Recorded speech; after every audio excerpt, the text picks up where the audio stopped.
किसी बात पे पापा से कभी पूछा था कि डिफेंस कैसे ज्वाइन करना है या हमें कैसे उस फील्ड में जाना है, जैसे आर्मी हो गया, उस समय तो सर पता भी नहीं था कि ये होता है। ऐसे कोई एक कैरेक्टर अगर मैं आपसे पूछूं LOC कारगिल मूवी का या बॉर्डर मूवी का जिसने आपको एक्चुअली बहुत ज़्यादा इंस्पायर किया, वो कौन सा था? सर उसमें मुझे एक्टर का नाम तो नहीं पता, पर बॉर्डर मूवी में जो परमवीर सिंह जो लेफ्टिनेंट के तौर पे जस्ट पोस्टेड थे, धर्मवीर सिंह, तो उनका जो वो वाला सीन था जब वो नीचे आ जाते हैं और उठते हैं जख्मी हालत में भी और फायर करना शुरू करते हैं दुश्मन पे, तो वो देख के सर बहुत, उसका म्यूज़िक भी सर इतना ख़तरनाक था कि थोड़ा सा मैं बहुत बूस्टअप हो गया था उस चीज़ को देख के, और एक लगा था कि यार ये चीज़ है जो शायद कभी करना है, या एक वो लेवल ऑफ क्या मैं कह सकता हूँ कि एक प्राउड जो होता है जो हम अपनी फैमिली को देते हैं, जो हमने देश के लिए जब कुछ अच्छा करते हैं तो हमें आता है, वो फील करना है। तो सर उन चीज़ों के लिए थोड़ा सा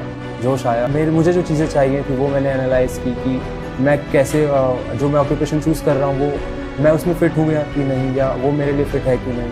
तो वो सारी चीज़ें एनालाइज़ करके लास्ट में मैंने एक अच्छे तरीके से प्रिपरेशन शुरू की उसकी, और बस तो सर फिर सोच लिया था कि अब तो यही करना है, तो बस उसमें अच्छा आपने उनकी बॉल पार्टी पे क्या हुआ और ऐसी बहुत सारी चीज़ें तो वहाँ से पता चला। उसके अलावा गूगल पे है, उसके अलावा डिस्कवरी पे एक बार सर एक डॉक्यूमेंट्री आई थी NDA का, मुझे एग्जैक्टली नाम नहीं पता उसका, पर एक डॉक्यूमेंट्री आई थी जिसमें उन लोगों ने NDA के जो नॉर्मल कैडेट्स होते हैं उनकी डेली रूटीन को बताया था कि उनका रूटीन ये होता है, सुबह उठना, दौड़ना, भागना, ड्रिल एंड ऑल।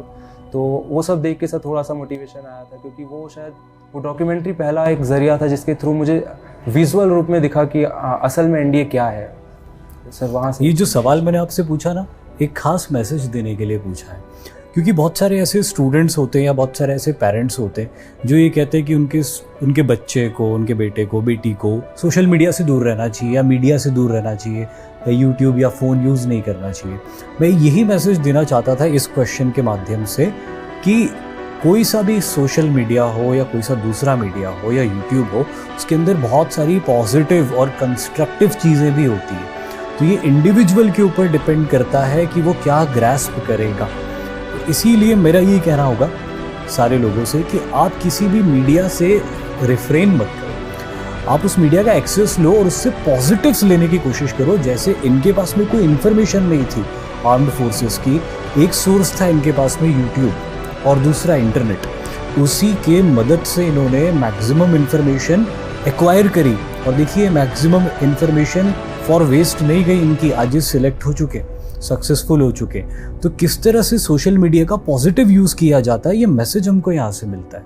चलिए आगे बढ़ते हैं। अब आपको इन्फॉर्मेशन भी मिल गई यस सर कि आर्म फोर्सेस क्या होता है, NDA क्या होता है, NDA की प्रोसेस भी पता चल गई। लेकिन NDA में 3 स्टेजेस होती है, रिटन एग्जामिनेशन, SSB और मेडिकल। और इसमें सबसे पहली चुनौती आती है रिटन एग्जामिनेशन की। इतने सारे सब्जेक्ट्स और वो भी अलग अलग डायमेंशंस के सब्जेक्ट, कहीं SST के सब्जेक्ट्स हैं, कहीं साइंस के सब्जेक्ट्स हैं, तो कहीं एक बहुत बड़ा ताकतवर मैथमेटिक्स है। कैसे मैनेज किया इतने सारे सब्जेक्ट्स को और क्या क्या चैलेंजेस आए और किन किन सब्जेक्ट्स में चैलेंजेस आए और उन चैलेंजेस को कैसे ओवरकम किया?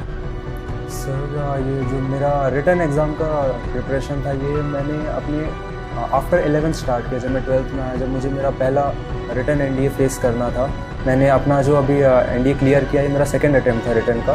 फर्स्ट अटैम्प्ट में मैं नहीं कर पाया था क्योंकि मैंने मैथ्स में उतना फोकस नहीं किया था। मैंने सोचा कि ये मैथ्स मैं निकाल लूँगा क्योंकि मैं PCM बैकग्राउंड से था, बट उतना मुझे शायद उतना नहीं मिला क्योंकि कुछ मार्क्स से ही सही पर मैं रह गया था उस समय, क्योंकि उतना फोकस नहीं कर पाया। फिर मैंने आपका शौर्य बैच लिया था जो पिछले साल आया था सितंबर में।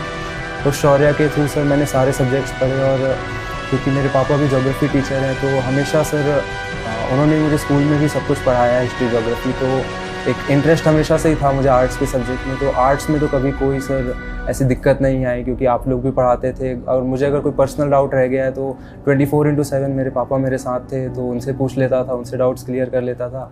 तो सर आर्ट्स के सब्जेक्ट में तो कभी कोई दिक्कत नहीं आई। उसके अलावा करंट अफेयर्स सर